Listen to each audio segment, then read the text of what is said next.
So what is the New Hampshire Health Protection Program?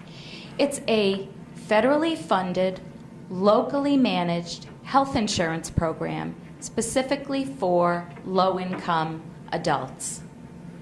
We believe in the state there are at least 50,000 individuals that would fall into this category. And again, many of them have never had health insurance before, or due to some circumstance, either unemployment or things like that, they may be very low income and also would qualify. They may be part-timers or seasonal workers, and so those are the folks we want to reach. Its purpose is to provide health insurance coverage for those low-income adults. We want to make sure that everyone is covered.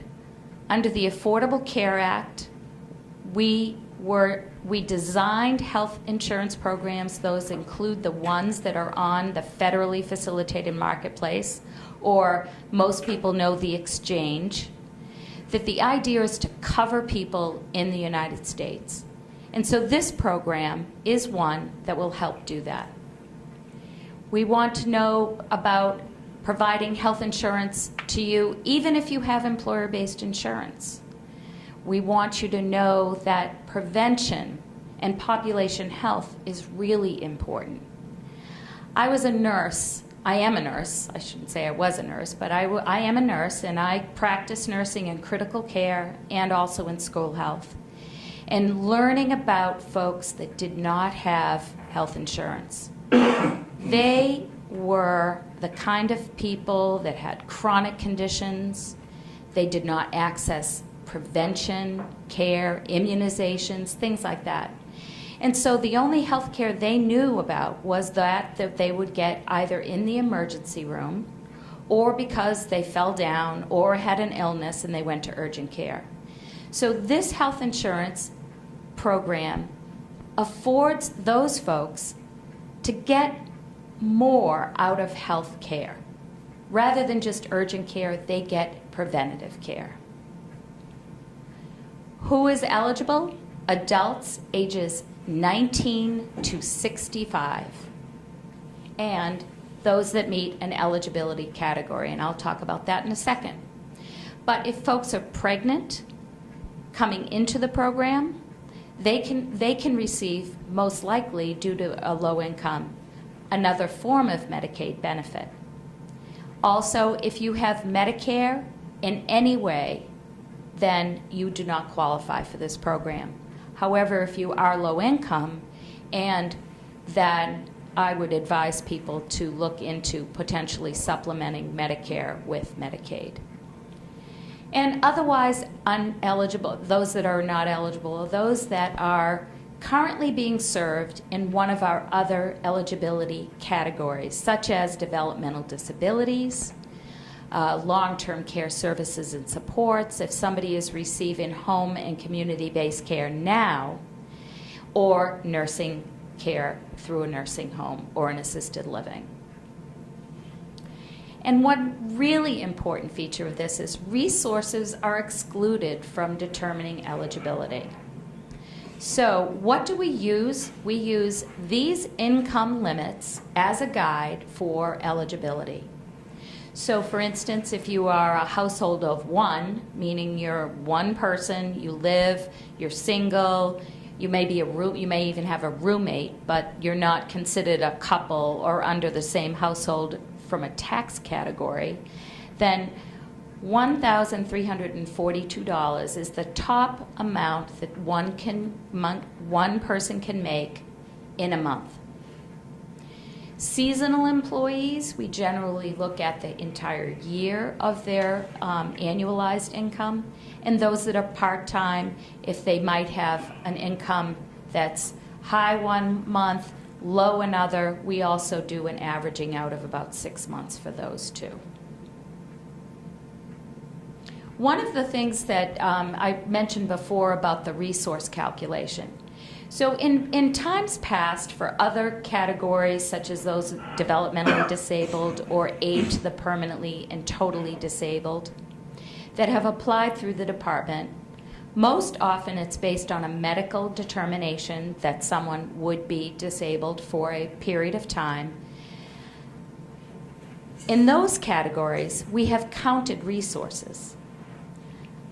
This is different because most of the people coming in are very healthy, they don't have a disability, we do not count resources when we determine on income. So it's just the modified, adjusted gross income that's on the pay stub or your tax form that is listed.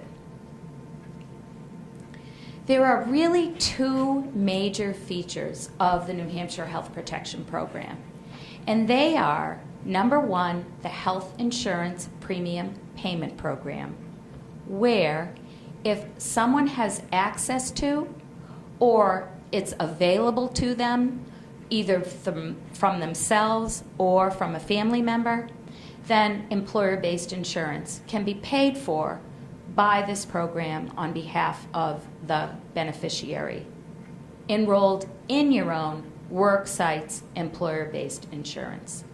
The other is if someone does not have access to employer-based insurance, then they can qualify for what we're calling the Bridge program. And it is simply having a choice between the two current managed care organizations that are now working on behalf of the state, and their names are New Hampshire Healthy Families and WellSense. So if someone qualifies for employer-based insurance, what do I mean by qualify?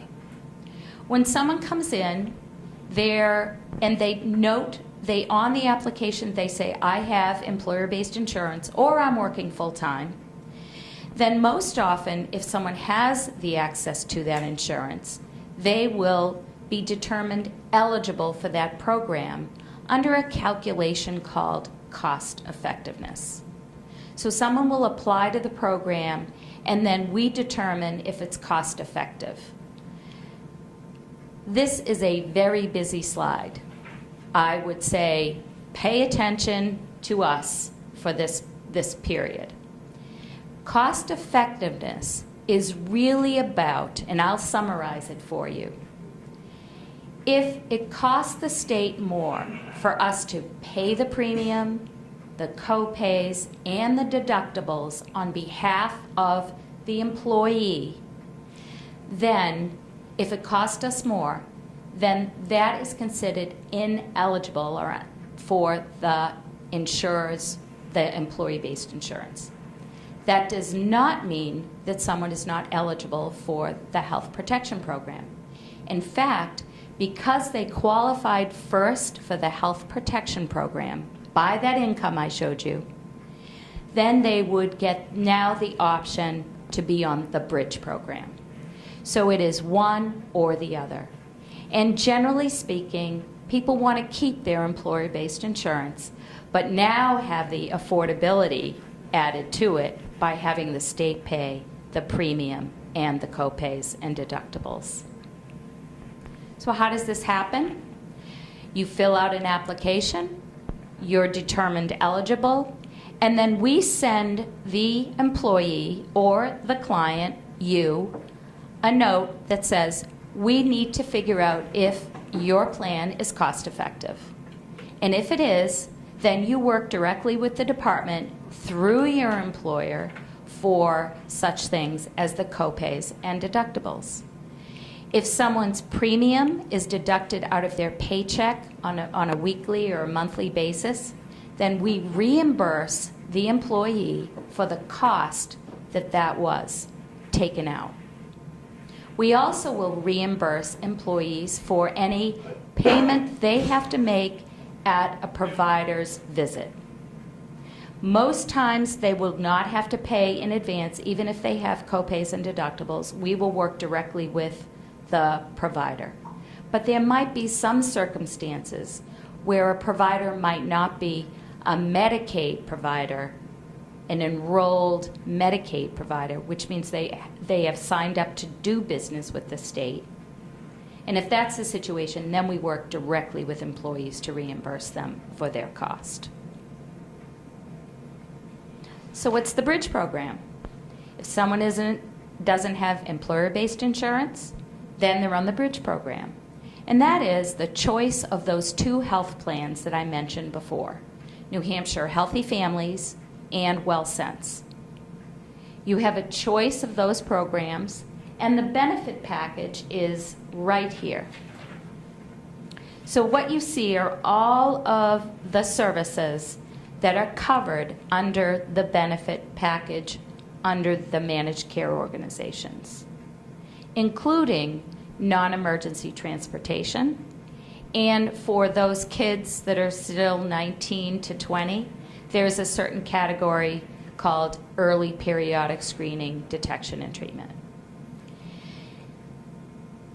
If someone has employer-based insurance and their program or their plan does not cover one of these services, then the state will cover it under a wraparound. It's called a wraparound, which means that when you need to go see a chiropractor, for instance, or if substance use disorder services treatment is not provided, then you would call the department, our Medicaid client services, and we would help arrange for you a provider to see, and then, if necessary, reimburse through the employer-based plan.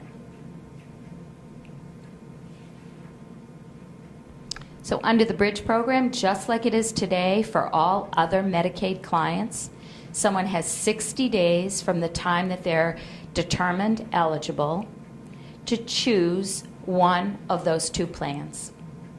If for some reason people get tied up, life gets busy, then they have, what the department will do is auto-assign someone to a program and then notify the client that this is the program you have been assigned to.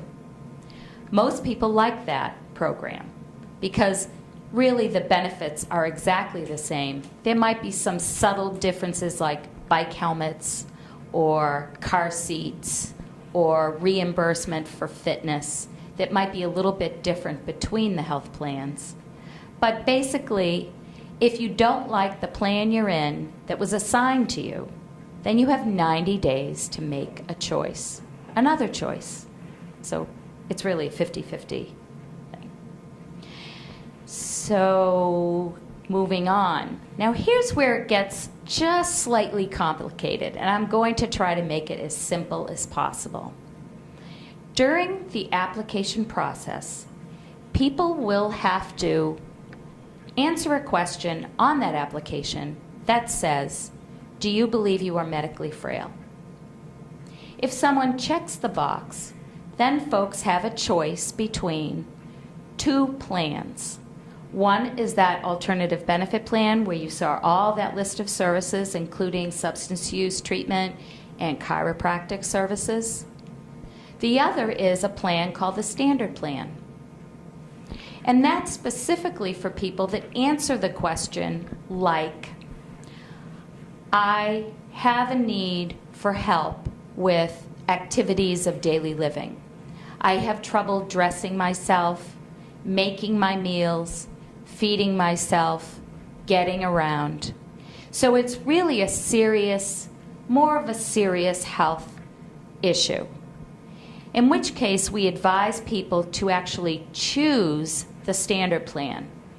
If you check the box for medically frail on the application, or in New Hampshire Easy that box is checked, which is the online application, I'll talk about that in a minute, then folks will get a letter directly sent to them, and it will say, make a choice between one plan or the other. So you can see that while they're basically the same, almost identical, for certain services, such as long-term care services and supports, in-home care, home and community-based care, nursing home care, or assisted living, then folks will need to go through the usual process, as they would now, to determine whether or not they're medically eligible and financially eligible. Does everyone understand that? I'm going to pause for a minute, because I know that that might be probably one of the most complicated pieces of what I'm going to say. Oh, good pause. Thank you. Question. What about Part 2? They're always sending me notices, and I don't really understand the notices that I'm getting, so can you explain a little bit about how Part D relates to all this? Part D, if someone qualifies for Part D and they're receiving other Medicare, then this would not apply to you. This program would not apply. So any Medicare services. So if someone qualifies even income-wise, if they're receiving Medicare, then they would not qualify. And mostly it's because they're over 65 or they're disabled.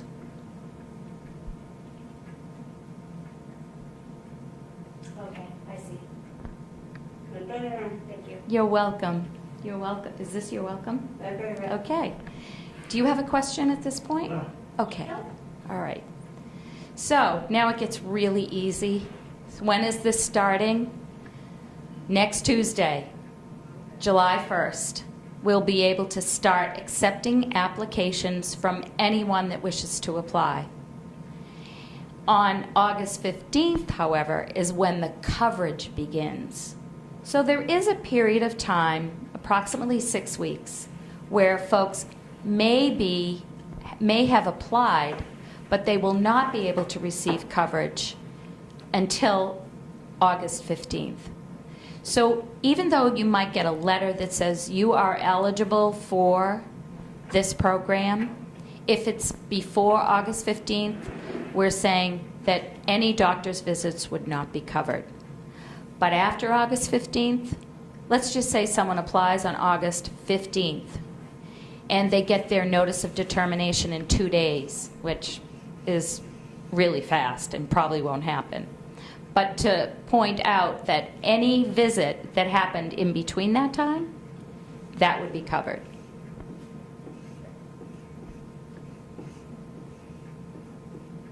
And September 1 is when the managed care organizations will begin providing services to clients that choose them. What happens between August 15th and September 1 for anybody who is on the bridge plan? In other words, they don't have employer-based insurance, then they still get coverage. As soon as someone is determined eligible for this program, and it's on August 15th or after, coverage is in place, regardless of how long it will take for employer-based insurance to be determined, or if it's within that 60-day period that you're still making a choice for a managed care organization. As soon as someone receives that notice of determination, then they are eligible.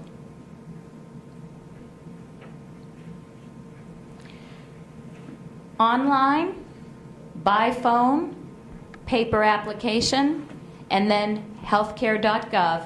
Those are the 4 ways you can apply. Let's talk about number 1, New Hampshire Easy. New Hampshire Easy is the online application process that many people know about, but may not have actually gone into and tried to become eligible for any of our programs. Some people actually may have accounts already open for some of our other benefits. And if they do, they would still need to go into New Hampshire Easy and now apply for this new benefit. Some folks don't like to work online. Sometimes it's a little too complicated, in which case they can make a phone call to that 1-888 number and get a live person on the other end of the phone and have their questions answered. Most likely they'll point you in the direction of New Hampshire Easy, and they may actually stay on the line to help you walk through it. but they will answer your questions about New Hampshire Easy or the paper application so that folks feel comfortable answering the questions and filling it out completely. The third way is to get a paper application out of one of our district offices, and there's one right here in Concord, as well as 10 others across the state. And if you need a list of them, you can find that on the DHHS website, and it's listed under district offices. So folks can visit a district office, ask for an application. If they want, they can fill it out right there and then submit it. What won't happen if someone goes to the district office is that they won't be seen by a caseworker immediately. They need to fill the application out first. Generally, no face-to-face is required or even needed for this program. So if you come into the district office, you fill out an application, you have your income all mapped out, and that's really the only question that's asked besides the medically frail. It also asks how many are in your household and things like that.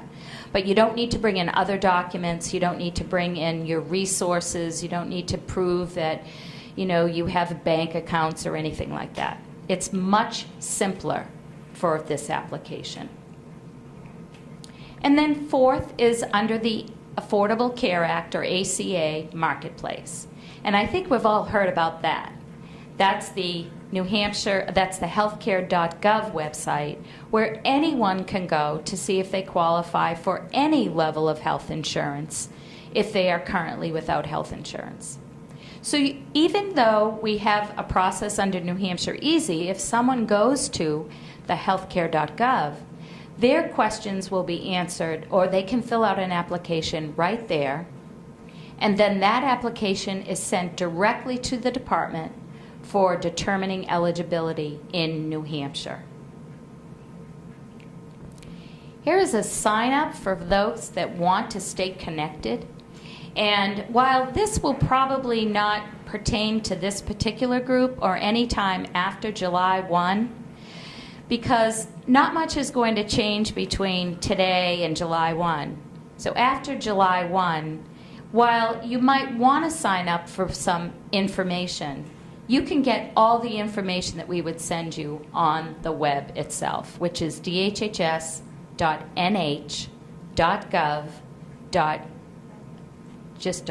Sorry. I was about ready to give you my email address. Not that I wouldn't be happy to do that, but probably not for this. So the New Hampshire Health Protection Program, in summary, there are two major components for people to remember. One, someone will get their health insurance either through their employer or through the managed care organization. And it's for adults ages 19 to 65 with some of those exclusions that I talked about earlier. And then here's the big list of income that most people, this is just what they care about. Do I qualify? Do I make enough money or too little money so that I can be on this health insurance plan? And that's it. Now it's time for questions.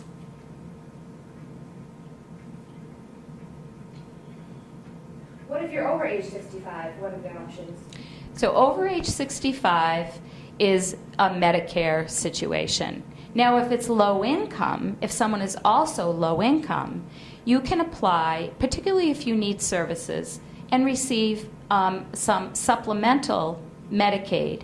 But there is usually, for over 65, the need to determine a disability or that you need long-term care services and supports.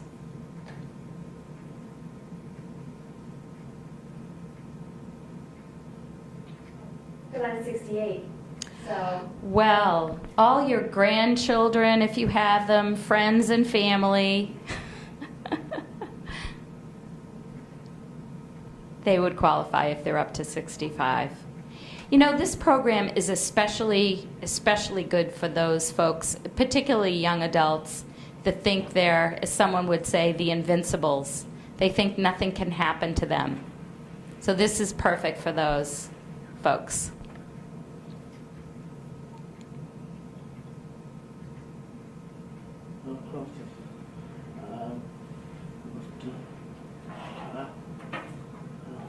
So, talking about the cost, you said, if a person's single or if they're married. I'm just wondering if, for example, here in New Hampshire,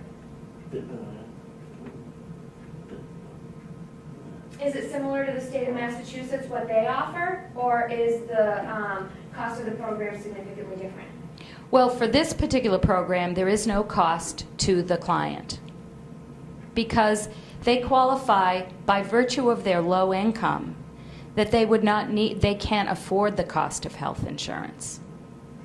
So we are different from Massachusetts in a lot of ways, and that's one.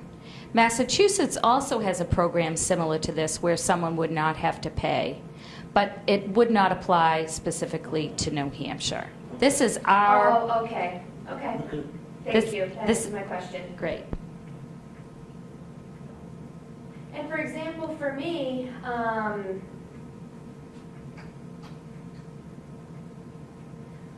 this is kind of complicated. My memory's not so great. So, and to read some of these flyers, it's just, I struggle a little bit.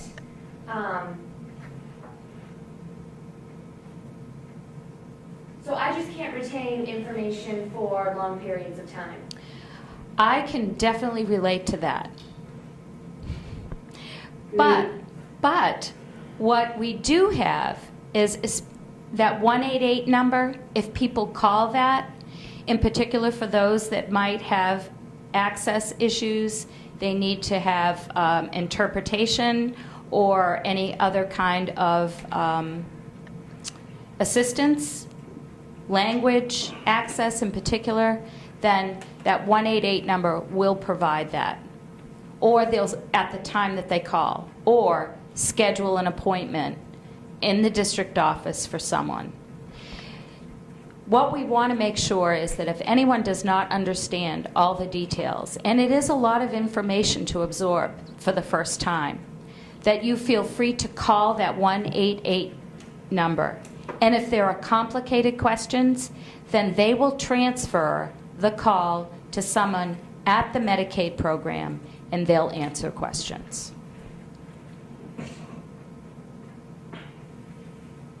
Okay, thank you.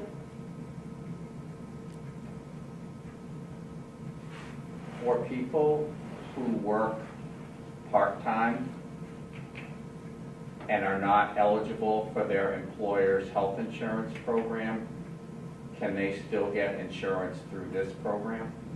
So if someone is employed part-time and they can't have access to their employer-based insurance, can they get access through this program? As long as they meet the income eligibility. In fact, that is the situation for many people, that they work just under that full-time limit, just under, say, 30 hours. And while their employer may have insurance, because they're at 30 hours, they're not considered a full-time and they don't have access to employer-based insurance. So folks will apply for this and they'll be in the Bridge program.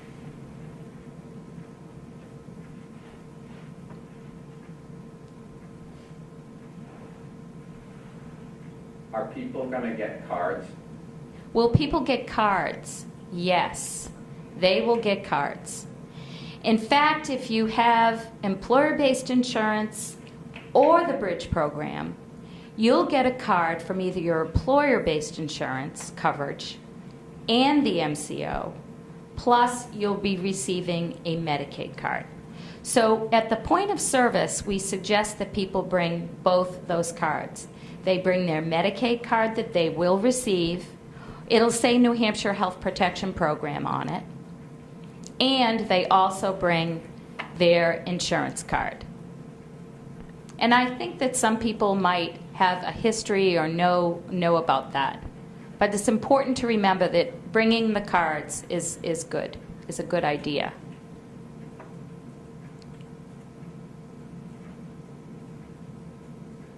When Well, is this, in this program, do they cover prescription medications? Yes, they cover prescription medications, and for some folks, if they're very low income, there will be no cost to them for the prescription. If they are above a certain income, it'll be $1 for generic, and if they're in the standard program, the one for more long-term care services, it'll be $1 for generic and $2 for brand name.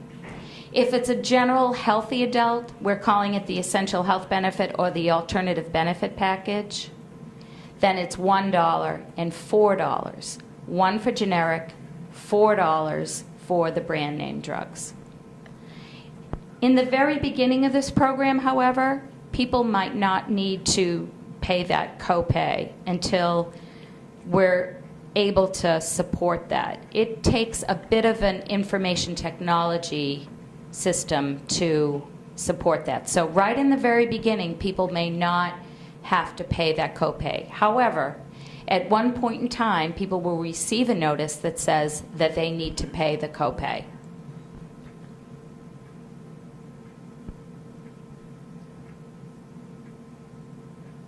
And that really is the only copay that there is. It's for prescription drugs, and it's very low cost.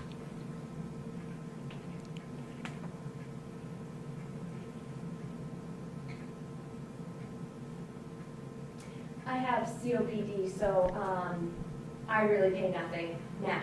So I was just curious. I just wanted to ask the question. I'm glad you asked that question because it's an important one for a lot of people to know. Right. Yes. Thank you.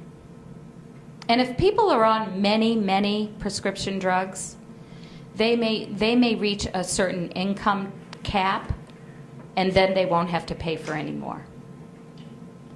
But that's a detail that would be worked out with the Medicaid program specifically, and they would contact people individually if that occurred.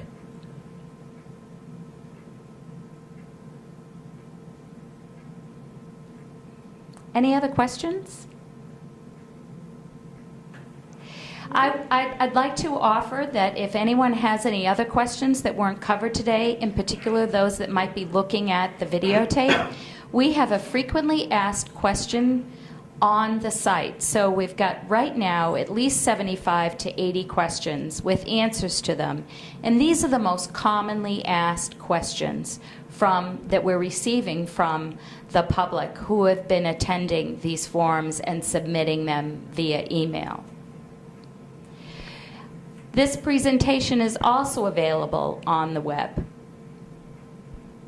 I want to thank you all for coming tonight this morning, and I really appreciate you taking the time out of your schedules to learn about it. Again, if you have any questions, feel free to contact the Department of Health and Human Services for more information. Thank you very much.